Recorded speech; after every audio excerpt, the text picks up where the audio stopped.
Oh, yeah.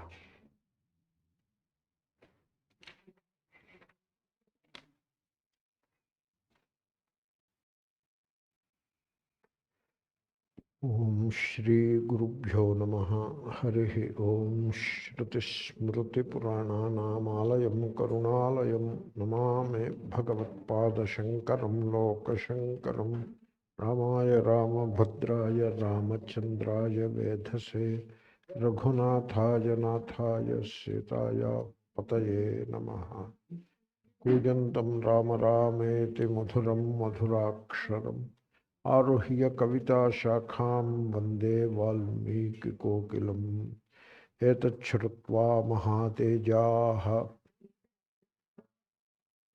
naṣṭaśōkō'bhavattadā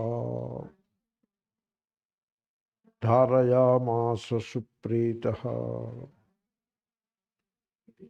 rāghavaḥ prayatātmavān. Rāghavaḥ is Ramaha. One of the most frequently used names for Rama is Raghava, which means the scion of the clan of Raghu. In Tyagaraja prays as Marugelara O Raghava. Means, O Rama, why do you hide yourself from me? That is the idea. Also, when you take to the sacred name of Rama, either as Rama or as Sri Rama, you should understand that the Rama whom you are contemplating upon, or whom you are contemplating, is no different from the innermost self, is in your heart as the innermost self. That is how you have to understand, that is how you have to feel or contemplate, and then chant the name with love. Okay? That is the way the upasana has to be done. Now, when you do that upasana, now it is difficult to tell whether it is upasana or jnanam. The way I have described, that is how it has to be done. It is not Rama somewhere above, that becomes Dvaita. That is not acceptable in Vedanta. Not acceptable means that is not what we are talking about. So that is Rama. And then he is originally very cheerful and powerful person. Both go together. Unless you are cheerful, you cannot be strong. So you have to examine what are all the reasons that you lose your cheer. Normally you are cheerful, but the moment you start interacting with the world, you lose your cheer. That is how the world operates. So the more you interact with the world, the more business you have in the world, the less and less cheerful you would become. And that hurts people in multiple ways. Anyway, Rama is originally cheerful and powerful, strong man. But now he was overwhelmed by the sorrow. And now Agastya, the outer situation did not change. Outer situation remains the same. There is Ravana there, yet to be conquered, and Sita is still lost only. He did not get back Sita. Therefore, the situations do not change just like that. There is no magic wand. Situations change gradually. They take time. Situations take time to happen. You create trouble for yourself over a period. And then the trouble cannot be overcome like credit card problems. How much time it will take to get into that? A few months it will take, right? Similarly, to get out also it takes a few months. Just to make a prayer and see that it is gone. It won't go like that, okay? Therefore, people dig a hole for themselves gradually. And now they are in the hole. Now they have to come out. It will take time to come out of the hole also.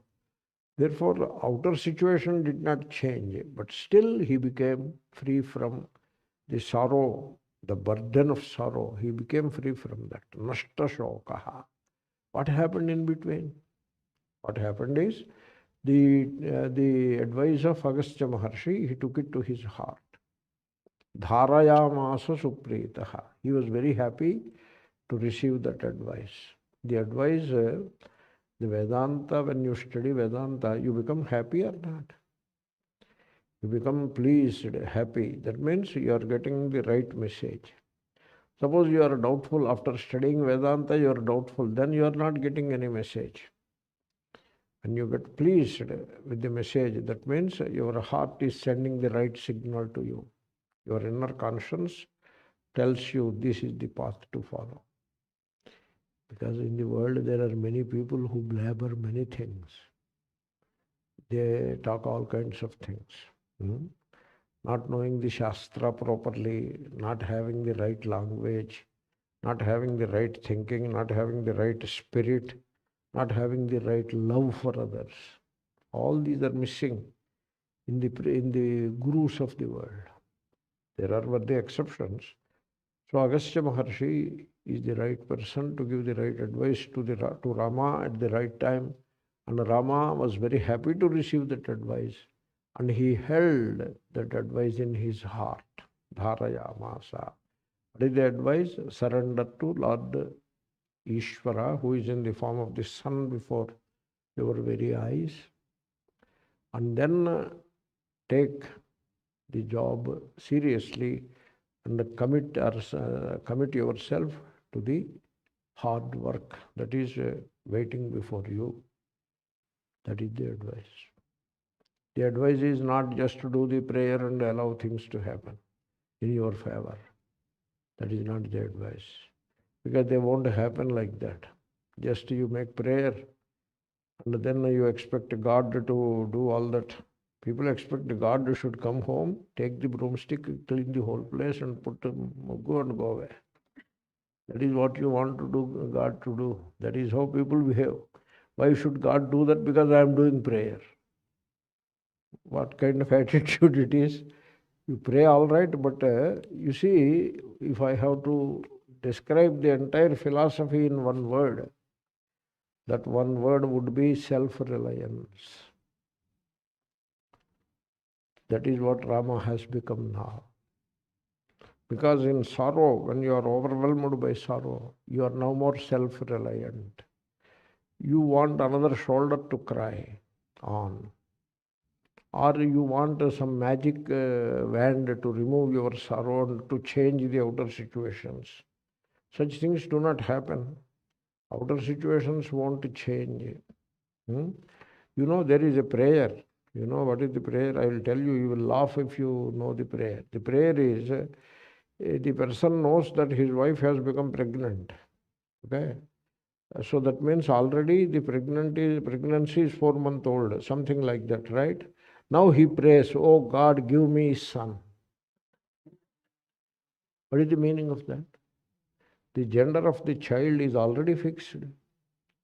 Now just because you pray, you cannot change it. There is a ritual.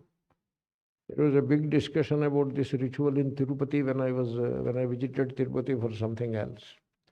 The ritual is to make the child a male child. That is the ritual. What kind of a ritual it is? So, because the child's gender is already fixed, the name of the ritual is Pumsavanam.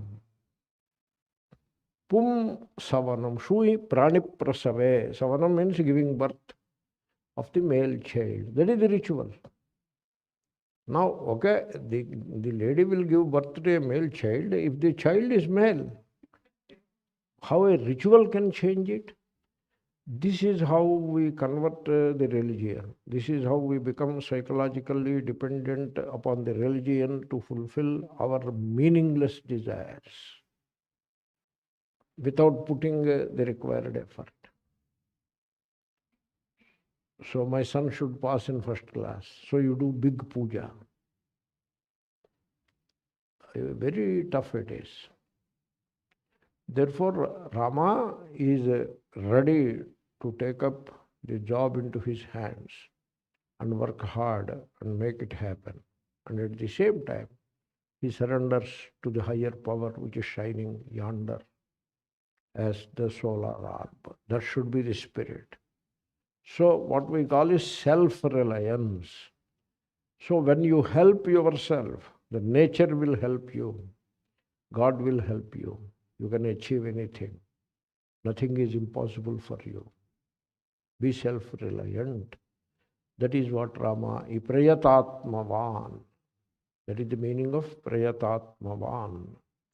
So he is ready to put entire focus on the job on hand. You see, I tell you, the difference between lion and elephant.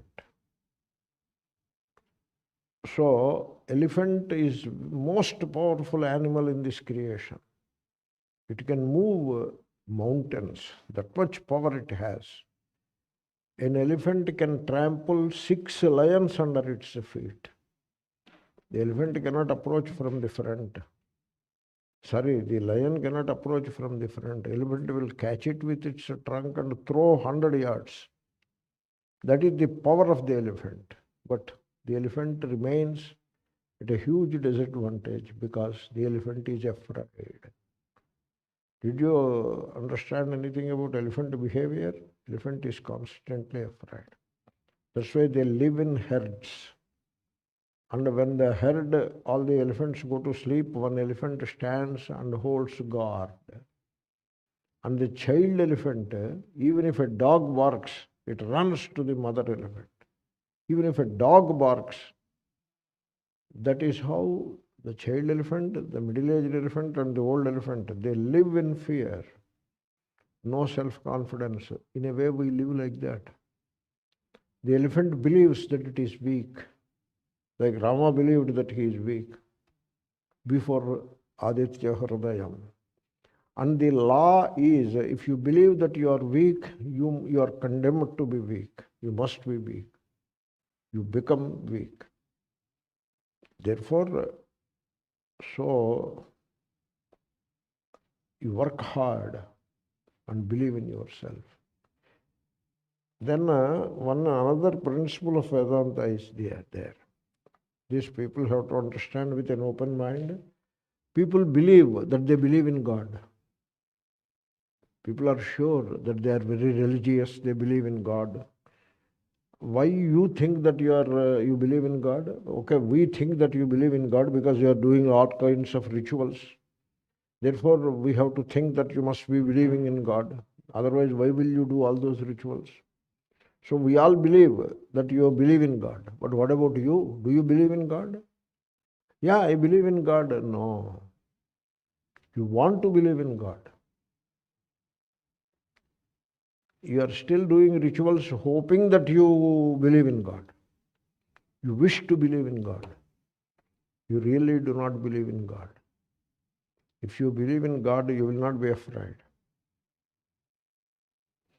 Because you do not believe in God, you are afraid.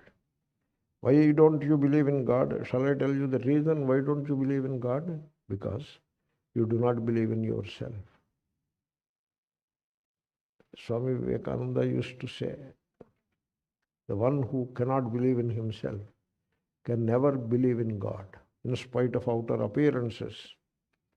So that truly one can believe in God only when one believes in oneself. Rama prayatātmavān, now he believes in himself.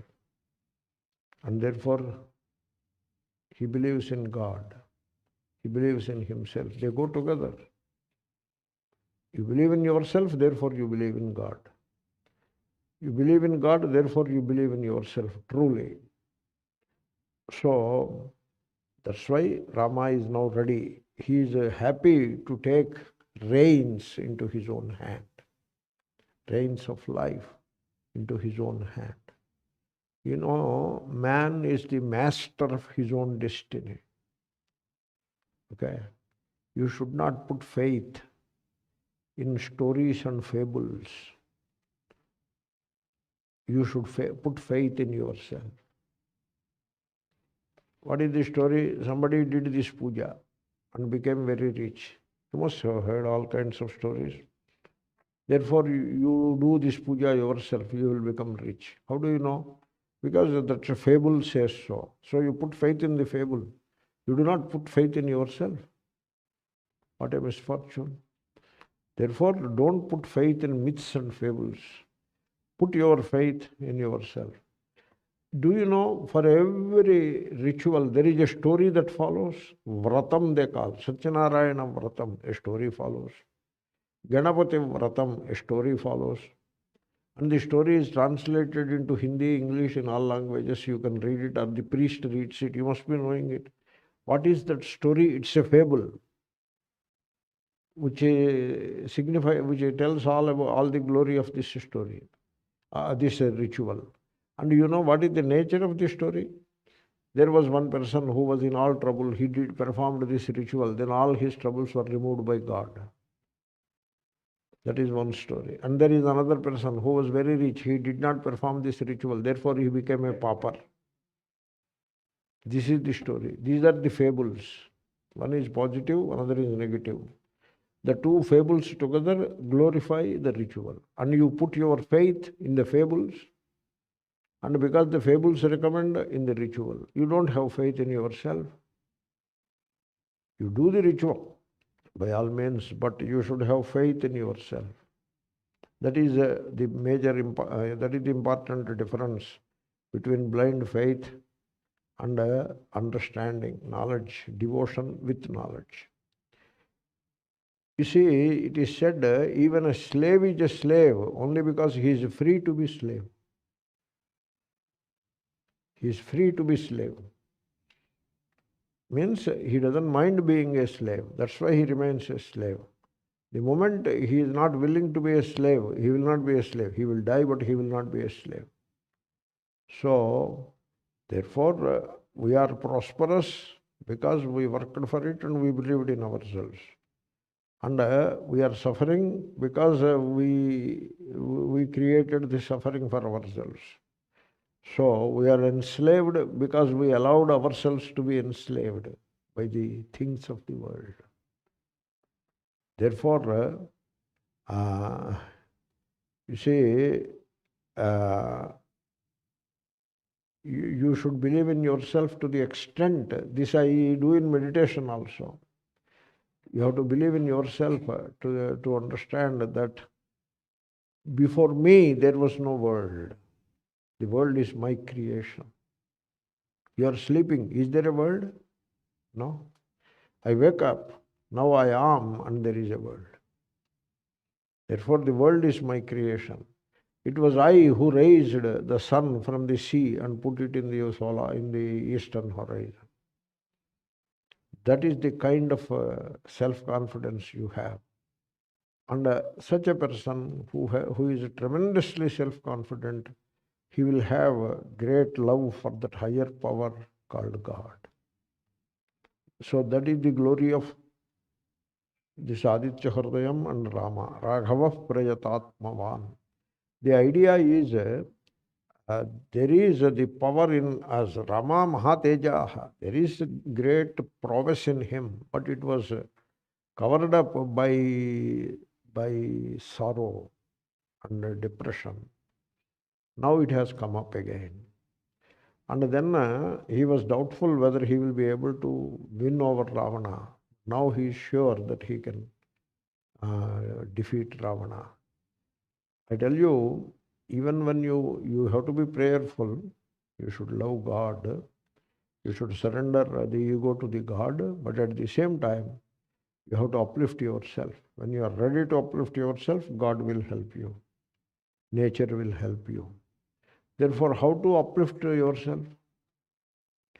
So put aside this worry that what will happen to me, what will happen, the result. Don't worry about the result. Forget about the result. Dissociate yourself from the result. And commit yourself to the kartavya, to the duty. And so this is called kartavyanishṭha. And so whatever prayer you have, that should inspire you this way. Like Aditya Hṛdayam. It should create that cheerfulness in the heart. It should make you self-confident. And also it should make you all-loving. Therefore, by the time you finish the prayer, there must be a new enthusiasm in you. That is the kind of prayer you should follow. And Aditya Hṛdayam is one such prayer. Generally, when you face a challenge, you have to take the event into your hands. The surroundings, the circumstances, you should take into your hands. And then you should be ready to put in all the required effort. But at the same time, you are willing to surrender the results to the higher power. With that spirit, you have to do it.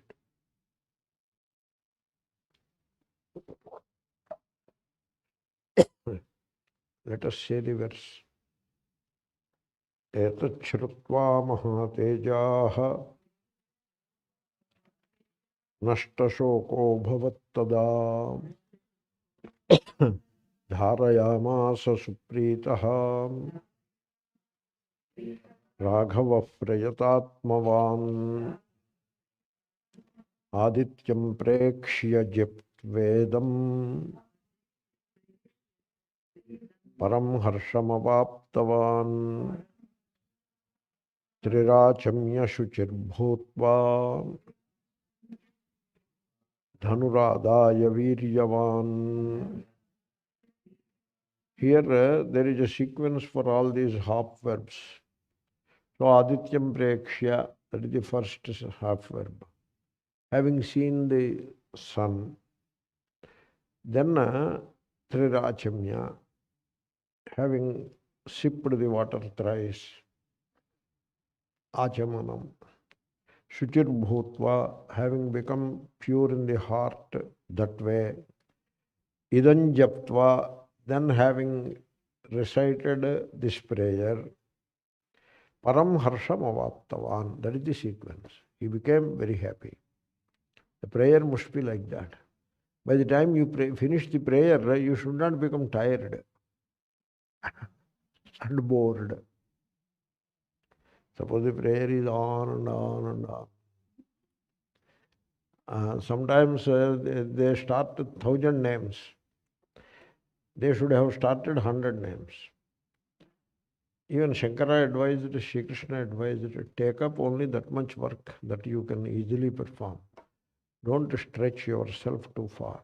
Drudhataram karmashu santyajyatam, Shankara.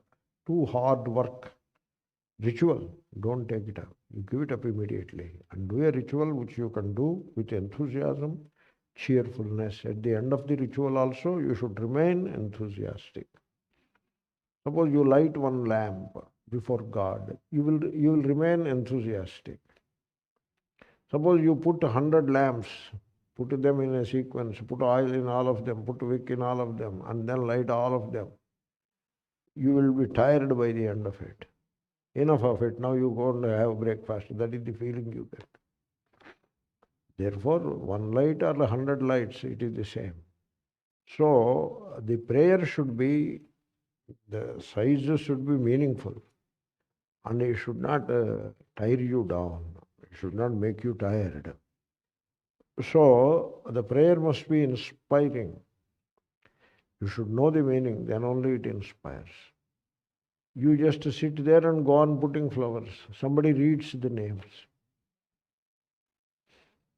One gentleman, an elderly person, he took up the Shiva Sahasranama Puja. He was having fast, very tired. By the time Sahasranama Puja started, he was 3/4 tired. And then the priest, the priest was a middle-aged younger man, so he is not tired. He is just, that is his job only. He was taking rest before that. Now he is doing his job. Afterwards again he will take rest. So he is doing his job. He is chanting the Shiva Sahasranama. And I was just sitting there. And then 500 names he said. And 500 flowers this man put. And he started again, turned the page and started again. Then this man could not contain his frustration and asked, how many more names are there?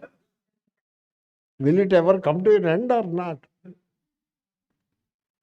The Purohit was unhappy. What are you thinking? You do your job, let me do my job. I said, Purohita, you just keep quiet. He is tired, you should understand. I wanted to tell in his ears, skip some 100 or 200 names. He will not understand. It makes no difference. So at last it was finished. And by the time it was finished, the Purohit was very unhappy because he was admonished by this person for no reason. And this person is very unhappy because the Purohit is putting him through all kinds of difficulties. That is what he felt. It should not be like that. By the end of the prayer, you do your own prayer. Why do you need somebody else for you to support your prayer? You do your own prayer. And by the time you finish the prayer, you should feel enthusiastic. You should not feel tired or bored or exasperated. Therefore, this is how Rama has done. Paraṃ harṣamavāptavān. So what he did, he looked at the sun, sipped water thrice, achamanam. Because water has the power to give enthusiasm to the person. If you drink water, you become enthusiastic. You have to discover the power of cheerfulness and enthusiasm and life in water. Water is life. So you have to know the glory of water. They worship water in the kalasham. They put water and worship it. Because water is God. They put a leaf, broken branch of a mango tree and leaf in the water. Because water is God and water is life. Because water is the source of all the plant kingdom. And you are worshipping the water because water gives life to you also. So water is God. It makes all the flora flourish. And it makes all the fauna also flourish. Water is everything. Therefore, water, so you worship water. Okay? And Sagaras survey, in a little water, all the oceans, 7 oceans are there in that water. All rivers are there in that water. It is the universal water. And you sip it thrice. By doing so, you get that enthusiasm, shraddha. Shraddha va apaha. Water itself is shraddha, which means water gives you shraddha. As you drink water, you feel purified, feel quiet, and also feel focused. Then japtvā, japam. What is japam? Japam is you put aside all the worldly thoughts and don't worry about the situations that are around you. Don't feel burdened by the surroundings and put everything aside, all the worldly things and surrounding situations aside, and you commune with the all-pervading Paramatma. That is the meaning of japam. Japa means manasecha. It means the contemplation of the mind. Japa has acquired an unfortunate meaning, and that is to fill the number. 108 number you have to fill. So take a mala and go on pulling it, and it is finished, Ammaya. It is finished. Suppose mantra is small, it will finish quickly. Om Namah Shivaya, Om Namah Shivaya. It will finish quickly. Mantra is this big. Some mantras are like that, this big. It will never finish. So 108 will take an hour, and you will be very tired by the time you finish the 108. It should not be like that. So by the end of the japa, by that contemplation, paraṃ harṣamavāptavān. Rama was very happy. And now he is ready to face the enemy. Vīryavān. He has acquired a new vigor in himself. Virya is vigor. And therefore he took the bow into his hand. He is a great archer. The bow stands for the tool. For the person who is working, the laptop is the bow. And for a speaker, the mic is the bow. Mic is life, really speaking. And for a physician, stethoscope, white coat, stethoscope. The medical people, they celebrate, the students, they celebrate white coat day. When they finish 2 years or so, the white coat will be given. They are now officially permitted to put on the white coat.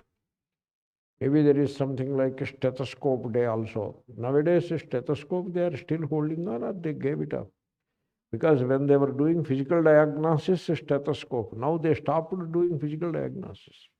They don't even look at the person. They see at the laptop only. Because all the tests which they want, they are fed into his laptop by the secretary. And he looks at the laptop. He doesn't look at the patient. And then he prescribes. Prescription goes to CVS. He need not talk with you. You need not look at him. He need not look at you. It has become like that. It should not be like that. That's why it is called family physician. There is a thing called family medicine. Because the doctor knows the family. So when the person went there with some fever or some headache, etc., the doctor will ask, are you fighting with your wife or what? Because he knows the family. Then that person says, yes, that's why your fever is not coming down. So stop fighting, love all. So don't waste money. And because he is the family physician, you know. He knows what is going on in the family. Because the body is influenced by the mind, and that family physician knows. Very sad that we lost that family physician, that system. Life became very mechanical, and therefore physical treatment also has become mechanical. Anyway, therefore, this is what we are talking of, is the tool. The tool is the most precious thing. For a speaker, the book, the mic is the most precious thing. For an archer, for a soldier, the gun or the... Do you know in military, there is a weapon called artillery gun. It's a heavy thing it is, and it is pulled on wheels, and quite heavy stuff. It has to be... And an artillery gun, and they call it artillery piece or whatever, it is manned by 4 or 6 soldiers. And they are taught one principle of warfare. They can die on the gun, but they should not abandon the gun. They may as well die on the gun. In Second World War, etc., in the battles between Germany and Russia, all the 4 gunners who are in charge of an artillery piece are found dead on the gun or around the gun. They never abandon the gun. Abandoning the gun is considered a sin. The last man also will stay there and hold on to the gun and try to fire one more round against the enemy. If the rounds are gone, then he will surrender along with the gun. He doesn't run away leaving the gun. That is the kind of commitment to the tool that military people follow. In our childhood days, when we were writing the exams, SSLC, inter-college, BSc, MSc, all exams you have to write with pen. Pen is ink pen. Pen is everything. Nowadays, people forgot pen. Pen is life. We never give our pen to somebody else because the nib will get distorted. You are accustomed to one kind of writing, and if the other person writes differently, the nib gets disturbed. Therefore, you don't give your pen to somebody else. The pen is life. This is what is called the love for the tool with which you work. And in India, after independence, India could not become a developed country. Now things are changing. Till recently, it could not become a developed country because they followed this communist model where the workers do what is called tool down strike. That expression is a very unholy expression, it is. Very unholy. The writer throws the pen away, the speaker throws the book away, the fighter, the army man throws the gun away, Like that, you throw your tool, the engineer throws his engineering tools away, then what is left now? The person, the person may as well die, but should not throw away the tool. Tool down is a sin. You should never put the tool down. There are other ways of expressing your protest, but not tool down. In Japan, they never put the tool down. It is a sin, and they don't do that. That's why in Japan, if the workers are unhappy with the management, they will work 2 more hours. 2 hours extra they work. And the management is just now all in all kinds of trouble. Because they are consuming raw materials much faster and they are producing a product much faster. And the government, the management is not geared to this extra production. And therefore the management comes and will do namaskar to them and tell us what is your demand. And so they will come to some understanding. Never tool down strike. In India, we followed this model of tool down strike for the till our new Prime Minister came. And every year there used to be strikes. This strike, that strike. Municipality strike. Government strike, milkman strike, all kinds of strikes are going on. Tool down strike. So one should not do that. I have pulled it too long, digression. So here Sri Rama took his tool into the hand. That is a very sacred thing to do. Dhanurādāya, vīryavān. All these things you have to take in symbolic way also. Therefore, you get up in the morning, take bath, stand before the rising sun, pray with Gayatri Mantra or with Aditya Hṛdayam, then go and take your breakfast, go to the office and do the work enthusiastically. This is the dharma. That is dharma. So once I went to office, 10 o'clock, electricity board office. The person was not there. The seat is vacant. I was waiting there. Then he came at 10:30. Then I asked, you are supposed to come at 10. Now it is 10:30. How can you delay like that? I am waiting here for 30 minutes. He said, I have to finish puja and come. That is what he told. He was wearing this nama. We call in Andhra Pradesh, nama means Acharyulu Garu. I told him, Acharyulu Garu, that is not puja. This is puja. You are not doing the right puja.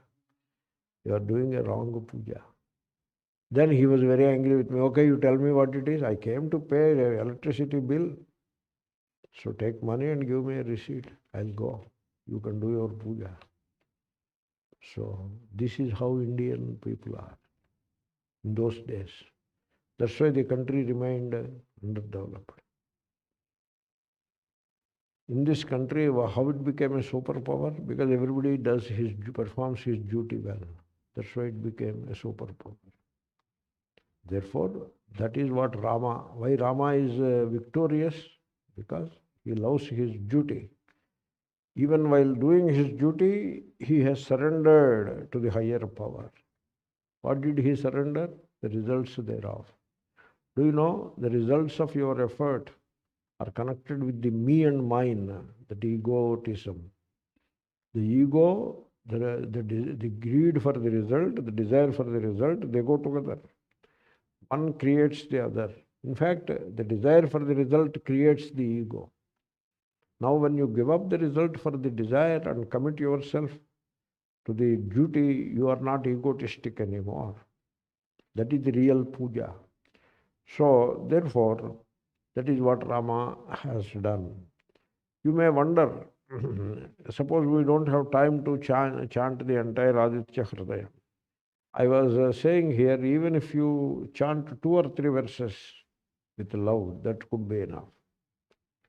So that is what Rama has done. Next, that verse, let us say it. Ādityaṃ prēkṣya japtvvedam paraṃ harṣamavāptavān trirāchamya śuchirbhūtvā dhanurādāya vīryavān rāvanam prēkṣya hṛṣtātmā jayārtham samupāgamat sarvayatnena mahātā rutastasya vadhe ētachChrutvā. Here also the words must be put in the proper sequence. You should not say Ravanam Prekshya Hṛṣtātmā. He saw Ravana and therefore became very happy. Not that way. You have to put Hṛṣtātmā. His heart was filled with joy and enthusiasm, cheerfulness. One should be cheerful. One should not lose cheerfulness. And if you find you are not cheerful always, you have to examine why are you not cheerful always. Why are you fighting with your spouse or what? Why are you not cheerful always? Or are you having some running duel with your son or daughter? What is the reason? Or are you caught in easy monthly installment and credit card problems? What is the reason for not being cheerful? So, have you bitten more than what you can chew probably? So you examine why you are not cheerful. That will start a new life and you will remain cheerful in life. So it is all in your hands. People believe that the planets will make you cheerful. Why planets should take away your cheer? How planets can make you cheerful? How can planets can make you sorrowful? How? Is there any sense in that? People have to understand. As long as this kind of blind faith is there, they will remain in the bondage of samsara. Therefore, now Rama looked at Ravana. Even then his heart is filled with cheerfulness.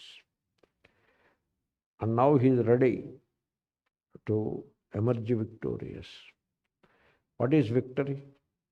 When you stand face to face with the evil, with waste, with folly, with extravagance, with the spiritual insensibility, and then with evil, and endure it all, that is victory. Got it? It is said, you endure it all as Bhagavan endures it. Do you notice? Bhagavan endures it all. They build a temple and put Bhagavan there and do all kinds of mischief, including corruption. There is corruption in puja, there is corruption in the affairs of the temple, there is corruption in management of the temple funds. But Bhagavan endures it all, right? He just endures it all. Similarly, you also endure without complaining. You don't do those mischiefs, but you endure it all with a smile. That is victory. That is victory. You have already won the battle. Then the other things will follow. That is what Rama has done. So he endured all. But at the same time, he is ready for that victory. And he is not going to spare any effort. Sarvayatnena mahātā. He is ready to bring out all the prowess that he has acquired during all these years. And he is going to use all the kinds of missiles and other weapons at his command against this villain, this evil enemy called Ravana. Ravana is a significant name. Ravana means one who gives sorrow, one who makes us unhappy, sorrowful. That is Ravana. And Rama is the one who makes you happy. The names are very beautiful, very beautiful. So no surprise, Rama defeats Ravana. So be on the side of Rama, don't be on the side of Ravana. So sarvayatnena mahata vrutaha tasya vadhe ētachChrutvā. Vadha is not murder. Murder is a wrong act. You should not murder, one should not murder another person. Vadha is slaying the enemy. In Sanskrit, the word vadha is to slay the enemy, the evil guy. That is not murder. That's why in the battlefield, the soldier kills the other person, but he is not prosecuted. Because he did not kill the other person, he did not murder the other person, he only killed the enemy in the battlefield. He gets killed too. Therefore, that is the vadha. That's why the word vadha is used selectively. Ravanasura vadha, you say. Okay? Ravanasura vadha, only that is what we say. Only for the evil people, the vadha word is reserved. Okay? Vratastasya vadhe ētachChrutvā. He was all ready to put in extraordinary effort to defeat this evil person called Ravana. Then he has just now done prayer, Āditya Hṛdayam japtvā. So he has done all the prayers. Now why should he put all the effort? That question shows that you have not understood the glory of prayer at all. So that's why we should not pray to get things in our favor. That is not the prayer. That prayer shows the weakness of mind. So the prayer must be like a student. I have worked hard. I am ready to face the exam. Whatever be the nature of the question paper, I will do my best effort. Oh God, please help me, please bless me. That should be the prayer. I have not studied well. Many chapters I have given up. Oh God, give me good choice. And only those questions which I studied should appear. Please see that the question paper will be favorable to me. That is not the prayer. That is the weakness of mind. Therefore, prayer has become a tamasha in modern religions. It has become a tamasha. Now they put a formula. Every time you pray, some grace will come into your account. And enough grace has come into your account, you will get a victory whether you deserve it or not. They don't say in so many words, but that is the system which is created. It sounds as if I have articulated, I have explained it that way, but nobody says like that, but that is how they conduct themselves. In the religion, that is how it is done. So I have done prayer, now I am waiting for the result to come. The result is the thing that I desired, for which I have done the prayer, that is the result I want. Now I am waiting for it. It has to come. We have a proverb in Telugu. It has to drop in my lap. Okay, Ravana should fall dead without any effort from Rama. That is the prayer. That is not prayer at all. Very sad that prayer is looked upon like that. Therefore, the purpose of prayer is not that things that you desire will come and fall in your lap. That is not the purpose of prayer. The purpose of prayer is you become devoted or committed to your duty with a lot of enthusiasm and cheerfulness, and you perform your duty systematically. That is the purpose of the prayer. You don't want to spare any efforts. Therefore, God should give the strength of mind not to spare any efforts. Put in all the required effort. All the time being cheerful and enthusiastic towards the duty, not bothering about the results thereof, not trying to control the results of the situations. Do your duty. That is the purpose of the prayer. That's why people, when they complain against the boss, etc., that is the weakness of mind. Boss is boss.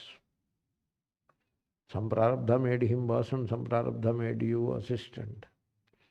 Work hard. If you work hard and if you produce good results by working hard, the boss will not go against you because he depends upon your work. He reports based on your work. Therefore, he will be grateful to you. He may not show it. He will be grateful to you. No, he should promote me. It is not in his hands all the time. He cannot promote you just because he loves you. There are many other restrictions. Also, there must be promotion in your prarabdha also. There is a thing like that. Therefore, why do you worry about promotion, this and that? No, he has to pat my back. You pat your back yourself. You don't wait for him to pat. He has to pat many backs. Sometimes he may do it, sometimes he may not do it. So you don't become weak in mind because of such petty considerations. Devote yourself totally to the work. That work blesses you. Suppose we do a laboratory experiment, we do, and do it carefully and perfectly. Forget about boss. Boss will be sitting in his room. We are standing in the laboratory and doing the reaction with all our enthusiasm. And then we filter the product and we get good, pure product in good yield. That is the blessing. No promotion is equal to that. You should be like that. That karma should bless you, not the result thereof. People, they don't have love for karma. They are always focused on the result. They are very worldly and they suffer. That's why they remain in perpetual dissatisfaction. Perpetual. You are making 100,000, dissatisfied. Making 200,000, dissatisfied. One promotion came within the week, dissatisfied. In India, dissatisfied. In America, dissatisfied. These employees are like that. Why they are like that? They should learn from others. Why they are like that? Because they are not students of Gita. They don't know the message of Gita. That's why they are like that. Those who know the message of Gita, whether they know the verses of Gita or not, that message is in their heart. They will be working hard without bothering about what they get out of it or not. There was an aviation expert engineer in this country. He is the one who discovered these wings are there, you know. If you see the aeroplane, the wings are turned upside like that. At one time, they were flat wings, but they were turned upside like that. One engineer who was working in that aviation laboratory, which was a big hall and all the prototypes, etc., they are working. They create a wind and so they create experimental conditions. And he discovered that saves fuel by 20% or so. And he was a great engineer. It is written, I have read all about it. He was not even taking his salary. Therefore, the clerk who distributes a salary, he searches for him. Because he has distributed salary covers to all the employees, 300 or 400, only one is spending with him. And that is this engineer. I wish I remember his name, I don't remember. Then he finds him sitting behind in that huge hall where aerodynamics are studied, prototypes are examined. In that hall behind some aeroplane model or somewhere he is sitting and calculating. He finds him and puts, hey, Dr. Saab, this is your cover, please take it, so that I can go home. He has to go home, you know. So puts the salary cover in his hand and goes home. And his contribution to aeroplane flights and all that is enormous. Can you believe that an aeroplane wing has to be bent like that and that produces some extraordinary result? So it will be like that. The scientist devoted to his work, scientist ho, financier ho, whosoever it is, devoted to his work, he will never be disappointed. Money will come after him, fame, name and fame will come after him. He should not go after them. But we go after them. We want more money, more name, more recognition, all those things we want without doing much work. This is our problem. So what we learn from Aditya Hṛdayam is our Gita, karmanyevadhikaraste ma phaleshu kadachana. You see, the cheerlessness, sorrow and fear, they are your enemies. They are the Ravanasura. Ravanasura is the sorrow, cheerlessness, or depression, or dissatisfaction, and fear. That is what Ravana represents. They are your enemies. And in defeating those enemies, Aditya Hṛdayam will help you a lot. Okay? Tasya vadhe. So with the slaying of Ravana, Ramayana comes to an end. Dasha shirasascha vadham nishamayadvam. That was said in Balakanda. So we will study this Ramayana, we will listen to the Ramayana till the point where Ravanasura is slain. Therefore, from that and from other research and many reasons which all the scholars know, Uttarakanda is not part of Valmiki Ramayana. Ramayana concludes with Yuddhakanda. Uttarakanda is later written by somebody else, and because of the Uttarakanda, Hindu Dharma received a very bad name. So in the people's mind, a wrong impression has gone. And when Valmiki's time, this Hindu Dharma into Shaiva, Vaishnava divisions were not there. And so they asked the question, Rama abandoning the pregnant Sita in the forest, is it correct? That is the question they asked. The question is wrong. A wrong question cannot be answered. A wrong question can be understood as a wrong question. Because Uttara Ramayanam is not a part and parcel of Valmiki Ramayana. Then, then Ravana will get killed. And then Rama will go back to Ayodhya, and there he will be anointed as the king, as the emperor, and he establishes Ramarajyam. We are seeing signs of Ramarajya in India today. What Ramarajya could look like. The 41 workers who were trapped in the tunnel are successfully saved. So, therefore, that is the glory of the Aditya Hṛdayam. So, let us say that verse that is finished. Ravanam prēkṣya hṛṣṭātmā jayārtham samupāgamat sarvayatnena mahata prutastasya vadhe ētachChrutvā. That leaves just one verse for tomorrow's class. Now I will look at a few questions.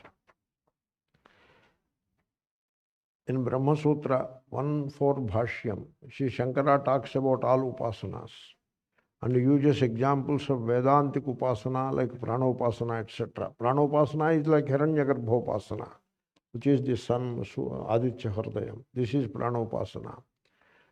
And discusses Jnanam as supreme. Good. Also, all upasanas are Shastriya Adhyasa. True. And they are discussed and kept aside. They are not kept aside. They are discussed. There the fight in Tattva Samanvayat is Prabhakar Mishra says there is no Jnanam, there is only Upasana. Because Jnanam is oneness. Upasana admits duality. He is a dualist. Therefore, the duality that you see in the Upasana is real for him. It is not provisional. And he doesn't admit Jnanam. So, Shankara takes that thesis and refutes it. In refuting, he says Upasana is not ultimate. It is based on Adhyasa. Only sanctioned by the Shastra with a purpose. Provisionally, the Adhyasa is admitted. The final truth is Jnanam. Therefore, Shankara doesn't dismiss the Upasana because he has commented upon all these upasanas in the Upanishads. Therefore, there is no contradiction. There he says the jnanam, the way you put it, jnanam being subservient to the upasana vidhi is not admitted. Only that much. Then love all, natural things happen naturally, wonder, bhakti yoga of Gita, etc. seem to be universal. Even the upasana is universal. Upasana of the sun is universal. Because the creator is worshipped in the solar orb. Because sunlight is the very origin of all life. How the creator creates? Do you think the creator creates people and drops from above or what? Creator creates through sunlight. He produces life, plants and trees, fruits and other things. Animals eat them and humans eat them, and that is how life goes on. Therefore, Creator Savita is before us in the form of sun. That is the upasana. Therefore, the language of the upasana and the language of the jnanam, they will have a little difference. Here we say devotion, love. There we say oneness, one without the second. That is the kind of language we use. Here, the moment you say devotion, love, in that devotion there is no egotism. It is indirect way of admitting oneness. Okay? It sounds like surrender, sharanagati, but in sharanagati, understood correctly, is merging in the reality which is one without the second. Only the language is different. I tell you how. I do not do anything. Everything is done by God. That is bhakti. Okay? Things happen. We do not do anything. That is jnana. The language is slightly different. Then what about philosophers like Bhagavan, Buddha, Bertrand Russell, etc. do not teach bhakti? Doesn't matter. Bertrand Russell, we don't know what he did not teach bhakti, we don't know. He won't teach bhakti the way we teach Āditya Hṛdayam. In his own way, he must have taught bhakti and love for the truth. He must have taught. In the book Why I Am Not a Christian, written by Bertrand Russell, he is only dismissing the theological, dualistic, belief-based religion. He is not dismissing the truth. And he is dismissing the dualism because of his love for the truth. Therefore, the love for the truth comes out very strongly, and that is bhakti. Buddha also same thing. Buddha says love all. That is bhakti. Bhakti doesn't mean you put an idol and worship it. Language could be different too. So Buddha's language is all about dismissing superstitions, all about putting aside desire-based rituals. And so he has followed a particular way which is not opposed to bhakti and which is not opposed to truth, reality also. The language is certainly different. Only language is different. That spirit is same. What I noticed is what Sri Krishna says, what Jesus Christ says, what Shankara says, what Upanishads say, what Confucius says, what Tao says, they are all same. The spirit is same. The language is different. If you check, you will find the same vision in all their sayings. But certainly the language is different. The spirit is same. Then one is trying to do Shravana Manana Nididhyasana. Okay? The following principles, as long as body mind identified, work hard, love all, natural things happen naturally. Is there a need for upasana separately? There is. Love all, that is upasana. Work hard, because you do not covet the results thereof. Then only you can work hard. The covetousness will defeat you. When you covet the results thereof, you are already frustrated person. because your desires will never be fulfilled. Therefore, you give up the desire for the result thereof in the understanding of the higher power which controls results. Therefore, in that understanding, you will be able to work hard and love all. And in that, why natural things happen naturally? Because the higher power is making them happen naturally. Therefore, underlying this vision, there is bhakti, there is devotion. But then the devotion is very essential to neutralize the egotism, the sense of dualism, and also the sense of limitedness in myself. I am a limited person. So that sense has to be neutralized. All that is made possible through upasana. So upasana you should preserve. It is very valuable. When the upasana is focused on addressing the problems, difficulties and fears, isn't that kamya dvaita upasana? It is not. You see, dvaita is there in upasana. The dualism is admitted. But it is not kamana. There is no desire. So I am praying to Ravana, therefore I am praying to Aditya, therefore Ravana should fall dead. That is not the upasana. So dualism will be there, admitted provisionally, but the desire for the result will not be there in the upasana. In pranopasana also, there is no desire for the result. In fact, you should watch the prana, the breathing in and out, you should watch as the witness with love and with a prayerful attitude that Bhagavan is making the respiration possible, keeping the life going in this body-mind. It is the blessing of Bhagavan that there is breathing in and out. And you watch the breath with that kind of devotion. And you witness the breath with devotion. That is bhakti. How long? How long? Till you discover your oneness with that volume. That is the advice.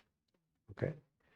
So once you discover your oneness with the universal power, then the upasana has served its purpose. And so it will go away. It will not hang on with you. Upasana yoga, also called bhakti yoga. Yeah. That is no sakama, no kamana anywhere. In fact, upasana helps you to overcome the desire.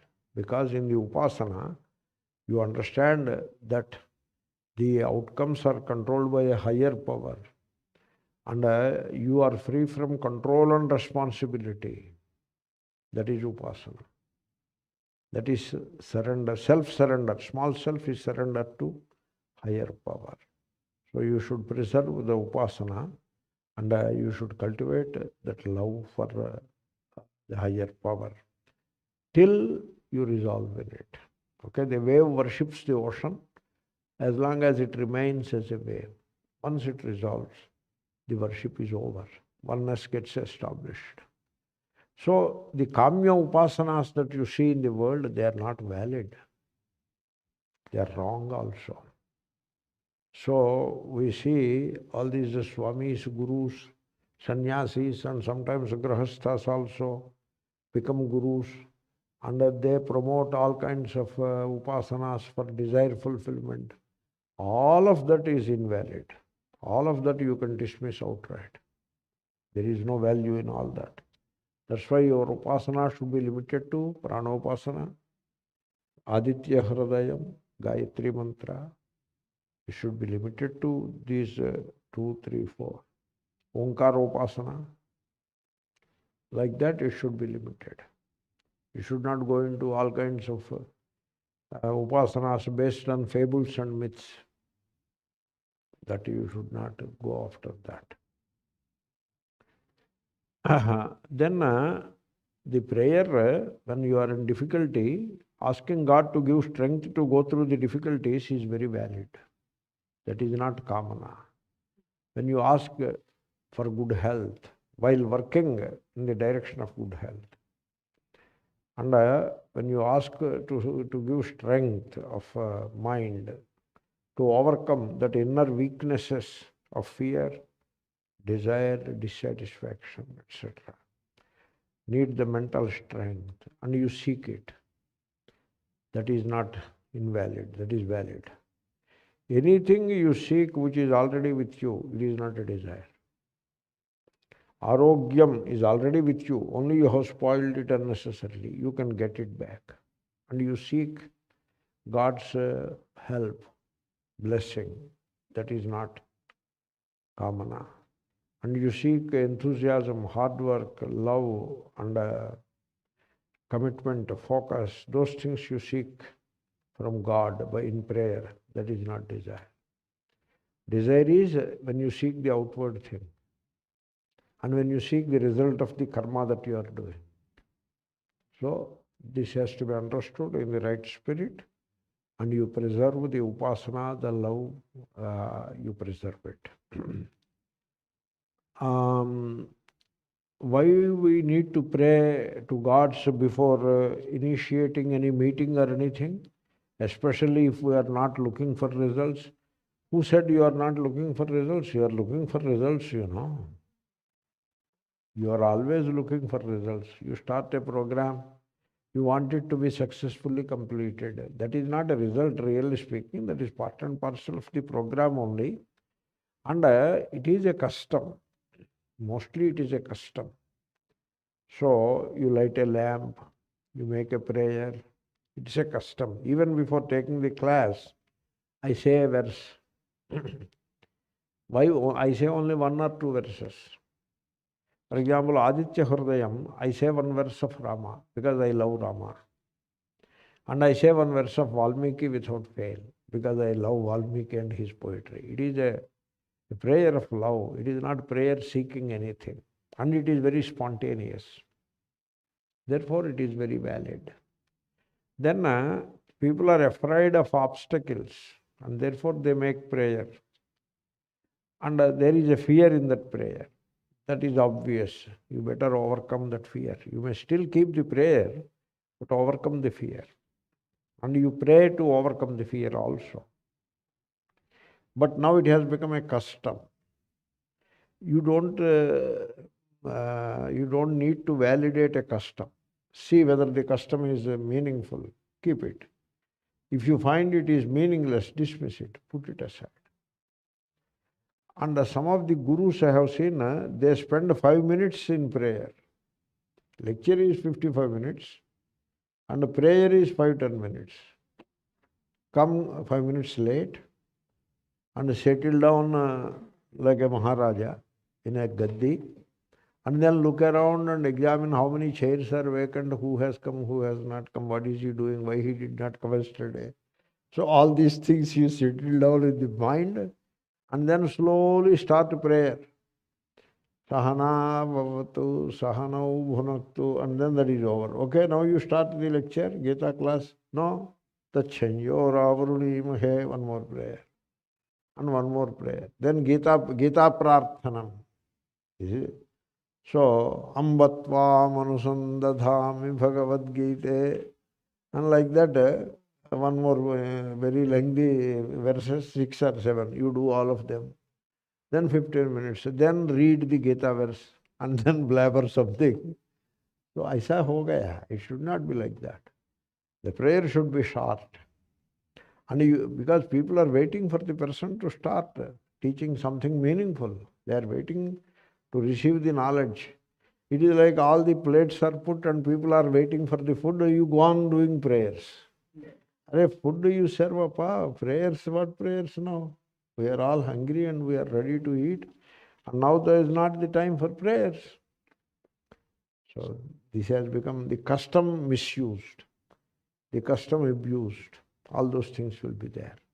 A custom which is a good one, don't rationalize too much. When it comes to upasana, don't rationalize too much. Just submit to the vision and move forward with love. If you rationalize too much, you will not be able to do the upasana. Therefore, these are all the customs. See whether the custom is meaningful. If you find it is meaningless, drop it. If it is meaningful, do it. There is a custom, whenever you want to travel, you go to the temple and come. Temple is closed, but for the sake of this guy, it has to be opened. This is a custom. I found that is not fair to the priests. Priests are taking rest. Now you are leaving, your flight is somewhere in the afternoon, 2 o'clock, so the priest is woken up at 1:30 or 1 o'clock, and then he has to do Harati, and there is not the time for Harati also. So that became a custom. It is not a worthy custom. Therefore, you can dismiss it. Just some example which came to my mind, I gave you. So if you find a given custom not good, then you dismiss it. If there is some meaning in it, keep it. We'll continue tomorrow. Om Purnamidam Purnat Purnamudachyate Purnasya Purnamadaya Purnamevavashishyate. Om Shanti Shanti Shanti. Shri Gurubhyo Namaha. Harihi Om Tat Sat. Stopped? Please